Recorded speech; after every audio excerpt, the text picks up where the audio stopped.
સુરતના કાપોદ્રા વિસ્તારમાં નશાના કારોબારનો એક ચોંકાવનારો કિસ્સો સામે આવ્યો છે। કાપોદ્રા ડીજીવીસીએલ ઓફિસ સામે આવેલા બ્રિજ નીચે ગાંજો છુપાવીને તેનું છૂટક વેચાણ કરતા એક ઇસમને પોલીસે બાતમીના આધારે ઝડપી પાડ્યો છે।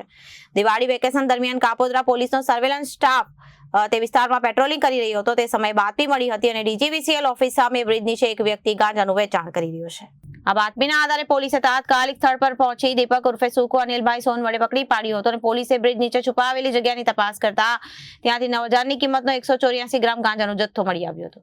આ ગાંજાનો નાની જીપ બોગસમાં ભરીને ટ્રક છૂટક વેચાણ માટે તૈયાર કરાયો હતો। આરોપી પાસેથી વેચાણના 750 રોકડ મળી આવ્યા હતા। આમ પોલીસે કુલ 9,750 મુદ્દામાલ જપ્ત કર્યો। પ્રાથમિક તપાસમાં જાણવા મળ્યું હતું કે આરોપી કોઈ અજાણ્યા સપ્લાયર પાસેથી આ ગાંજો મેળવતો હતો અને પોતે નાની બનાવી છૂટક વેચતો હતો। પોલીસે અજાણ્યા સપ્લાયરને વોન્ટેડ જાહેર કરી હતી અને એના વિરુદ્ધ એનડીપીએસ એક્ટ હેઠળ ગુનો નોંધી કાયદેસરની કાર્યવાહી હાથ ધરી છે। પ્રતિબંધિત ઈ સિગરેટના વેચાણ પર પોલીસે સપાટો બોલાવીને સારોલી પોલીસે સીમાડા ચેકપોસ્ટ પરથી થાઈલેન્ડની વેચાણ માટે લેવાયેલી 6,000ની કિંમતની ઈ સિગરેટ સાથે 3 યુવકોને ધરપકડ કરી હતી અને એસઆઈની સાગરભાઈ વિનોદભાઈની ટીમને સીમાડા ચેકપોસ્ટ પરથી ફરજ પડી હતી।